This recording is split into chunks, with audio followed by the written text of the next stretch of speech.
رقت عيناي شوقا ولطيبة غرفت عشقا فعتيت إلى حبيبي فحكى يا قلب ورقا صلي على محمد السلام. Salah satu doa yang diajarkan oleh ayahku yaitu doa Nabi Yunus.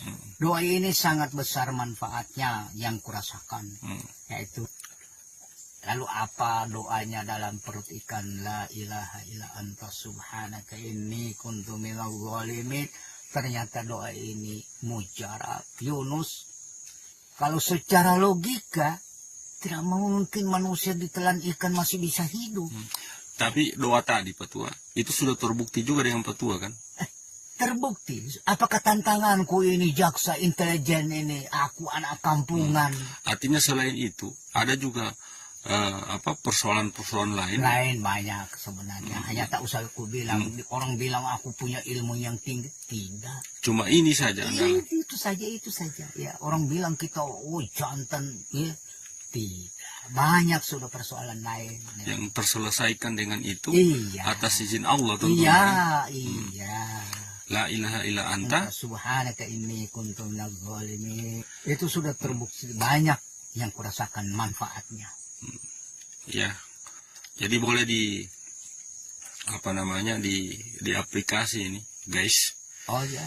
Karena beliau ini adalah salah satu pembuktian dari mujarabnya doa tersebut. Doa Nabi Yunus. Ya. Tentunya semua atas izin Allah. Kalau manusia itu mati, yang disidang itu sebenarnya apanya Pak Tua? Tabe. Oke. Kalau untuk aku terus terang saja tidak ada sidang-sidang itu. Karena apa? Yang membuat perkara dia. Yang menghakimi perkara dia. Jadi hanya kekanak-kanakan kita ada bahasa-bahasanya yang mengatakan siksaan. Yang kau siksa itu siapa? Bukankah itu makhlukmu ya Tuhan? Apakah makhlukmu itu kau ciptakan untuk disiksa? Tidak sama sekali. Coba renungkan baik-baik. Bismillahirrahmanirrahim. Ya. Adakah kekejaman Tuhan di dalam kalimat itu? Dan mengapa dia dia dasarkan perkataannya dengan kasih sayang? Hanya ia ingin kita ini menjadi makhluknya manusia yang baik. Begitu maksud Tuhan. Ya. Berarti dalil-dalil yang dalam Al-Quran itu yang menceritakan tentang siksa, kemudian peradilan dan sebagainya, itu sandiwanya Tuhan. Bentuk didikan ya. Iya. Iya pas. Didikan itu kata yang paling indah lagi. Bentuk didikan. Ya. Untuk kita menjadi manusia yang baik. Baik. Thank you. Mana kambah yang asli nih? Hati nih. Qalbul mu'minin baitullah. Itulah baitullah yang asli itu. Kalau yang di Mekah itu isyarat, gambaran yang dibangun oleh Nabi Allah Ibrahim alaihissalam. Itu merupakan gambaran. Tapi yang aslinya di sini. Nah, kenapa harus putar? Pada Ka'bah itu kan segi 4 kan? Kenapa tidak zigzag? Serak. Enggak, mutar itu ya. Apa itu mutar? Ini perjalanan tanpa ujung. Ya. Jadi perjalanan tanpa ujung itu menunjukkan apa? Kehidupan kita. Itu perjalanan tanpa ujung. Di lini manapun kita bekerja, apa sebagai pegawai, sebagai pedagang, sebagai petani, sebagai buruh, terserah. Tetapi jangan lupa harus berada pada poros ketuhanan. Makanya keliling. Ingat hati kepada Allah. Ya. Macam mana supaya dunia ini ngejar kita? Ya Allah. Utamakan ibadah nomor 2 ke dunia. Ya Allah. Sebab dunia ini keperluan ibadah tujuan. Benar ya Allah. Dunia ini semuanya nih mobil, Avanza, Fortuner, Alphard, Pajero, itu sampah, itu bangkai. Ya Allah. Jadi kalau orang tergila-gila dengan bangkai macam mana? Ya Ini Allah. sudah tertipu ya Allah. Ya Allah. Jadi dunia ini taubatnya seperti nenek-nenek bersolek. Ya Allah. Dilihat dari Ya jauh Allah. alangkah cakapnya. Benar ya Allah. Jadi sekarang tuduh menuduh. Ya Allah. Kata orang kaya, orang miskin yang senang. Benar Dia ya nggak Allah. banyak keperluan, tapi Ya kata Allah. orang miskin, orang kaya yang senang. Ya Allah. Orang yang senang itu bukan orang kaya, orang Benar, miskin. benar. Orang yang senang itu orang yang taat kepada Allah, orang yang mengamalkan agama. Benar ya Baik dia Allah. orang kaya maupun orang miskin. Ya Kalau mereka Allah. taat, inilah orang yang berhasil di sementara Subhanallah, dan ya. di akhirat selama-lamanya. Masya Allah. Tiada nafsi ke sukria, apa nanti merana mustamare. Subhanallah. Jadi dunia ini nafikan terus. Ya Allah, Dunia benar itu ya tidak ada, Allah. Allah yang ada. Allahu Dunia Akbar. kecil, Ya Allah. Allah yang maha besar. Benar ya Allah. Dunia sebentar, akhirat abadan dan abadi. Benar ya Allah. Itulah yang kakek sampaikan. Benar ya Allah. Allah. Nanti kita ulang lagi. Benar. Dua orang jangan sampai lepas. Jika Anda lepas dengan dua orang ini, Anda akan celaka. Walaupun Anda surbanan, jenggotan, kepalanya hitam semua dari banyaknya sujud, tapi tetap nggak ada nilainya. Hati-hati. Satu, orang tua. Jangan sekali-kali berani kepada orang tua. Siapapun, nggak harus salat orang tua kita itu harus sholat. Nggak harus salat orang tua kita harus bertakwa kepada Allah. Bajingan sekalipun orang tua Anda, hormati. Senakal apapun orang tua Anda, hormati. Kenapa? Anda tidak dituntut dosanya orang lain. Nanti di akhirat Anda nggak ditanya dosanya tetangga kamu apa, dosanya orang tua kamu lah, dosamu nanti yang dituntut.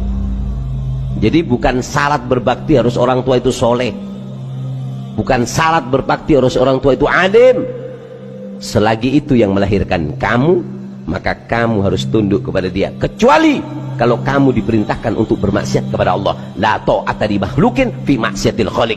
Kalau sudah disuruh bermaksiat kepada Allah, siapapun itu, la orang soleh, wala nabi, wala siapa, nggak boleh kita taat kepada siapapun di hadapan kita yang menyuruh kita berbuat kemaksiatan kepada Allah.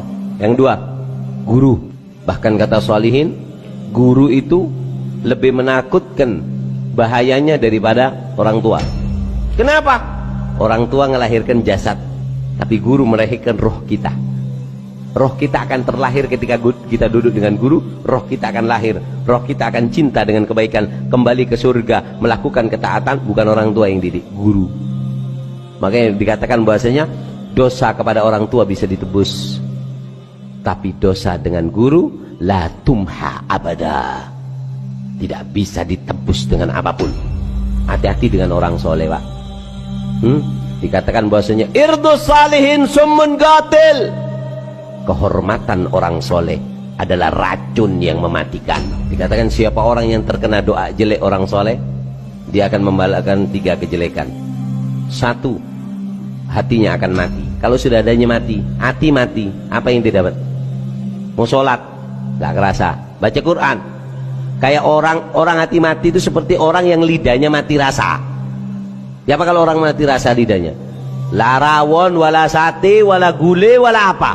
Kenapa? Nggak kerasa, semuanya kayak sesuatu masuk. Itu orang yang hatinya mati. Ibadah nggak kerasa enak, duduk di masjid nggak kerasa, istighfar nggak kerasa, sholat nggak kerasa, hadir pengajian. Kenapa? Hatinya mati. Dan di antara perkara yang paling kuat bukan kemaksiatan, memusuhi orang soleh. Yang kedua, orang tersebut. Jelaskan terkait Tuhan ada di mana? Tuhan itu tidak bisa dijelaskan, tapi bisa diakui dan dikukuhkan pada diri masing-masing orang. Apakah dia sudah mengadakan perjumpaan dengan dia? Kalau belum, jangan cerita Tuhan. Memang. Nanti yang kalian sembah cuma angan-angan. Menyembah angan-angan itu sama saja dengan menyembah pohon. Nggak usah bercerita tentang Tuhan, tapi lihatlah karya Tuhan buat umat manusia dan makhluk-makhluknya yang ada di muka bumi. Itu saja. Alam ini membuat kita mengerti apa artinya sebuah kehidupan. Kalau tidak bisa membaca alam, maka jangan tinggal di bumi, karena bumi ini adalah tempat tamannya Nabi, tamannya Rasulullah. Hataman Nabi, hataman Nabi, ya Rasulullah. Baru kita bisa tinggal di Aradatul Jannah, surganya Tuhan. Aradatul Jannah itu ada di bumi.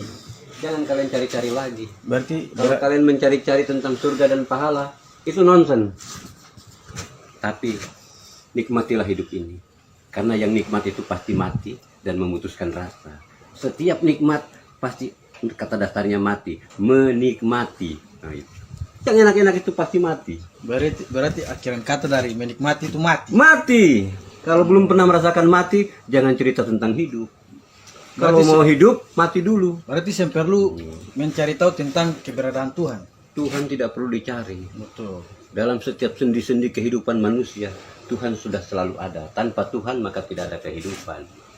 Karena Tuhan adalah sumber kehidupan dan Tuhan adalah sumber kebenaran, Tuhan adalah sumber kekuatan. Tanpa Tuhan tidak ada kekuatan. Seluruh nabi-nabi juga punya kekuatan dari Tuhan. Kalau hei Musa, belahkan tongkatmu ke laut itu, maka laut itu akan terbelah. Bukan tongkat Musanya, tapi kuasa Tuhannya. Karena pemilik kekuasaan. Sepakat. Pemilik kekuasaan cuma Allah yang punya kudrat dan iradat. Barang siapa makhluk yang sudah mempunyai kudrat dan iradat, maka dia bisa melakukan sesuatu sesuai kehendaknya. Dia punya kuasa dan dia punya kehendak. Apapun yang dia kehendaki terjadi, maka terjadilah. Kalau itu sudah dimiliki oleh insan-insan manusia yang suci, nah kalau di zaman sekarang sangat sulit. Walaupun kiai, ulama-ulama besar juga sulit mendapatkan itu karena mereka sudah terpengaruhi oleh berbagai macam teknologi, ya kan? Mereka sudah tidak bisa membaca lagi tentang keadaan alam ini. Kalau dulu tanpa teknologi, bintang sudah menjadi mata pelajaran buat mereka. Pasang surutnya air laut sudah bisa menentukan panas teriknya musim hujan atau segala macam. Itu bisa ditentukan dari pasang surutnya air laut. Tidak perlu lagi mereka membuka aritmatika atau fisika segala macam. Kepastian ada dalam dirinya dan Tuhan. Siapa yang mengenal Tuhan, maka dia akan memiliki kepastian hidupnya. Tanpa mengenal Tuhan, tidak akan pernah. Dan Tuhan itu siapa sebenarnya? Cari tahu itu Tuhan itu siapa. Kalau kamu bisa bertemu dengan Tuhan, maka selesailah riwayat. Tidak ada lagi kitab-kitab yang akan dimunculkan dalam dirimu. Karena kitab yang asli adalah dirimu sendiri. Itu adalah kitabmu. Nafsi-nafsi. Wahai hadliku sayang, dia ada. Oke. Terima kasih Bapak Iwan. Berarti hari ini tace ketemu sing ketemu ketemu orang sing sia-sia. Ketemu dapat guru ini, memang ini guru spiritual betul ini. Kita makan singkong Oke, saja. makan singkong. Oke, terima kasih.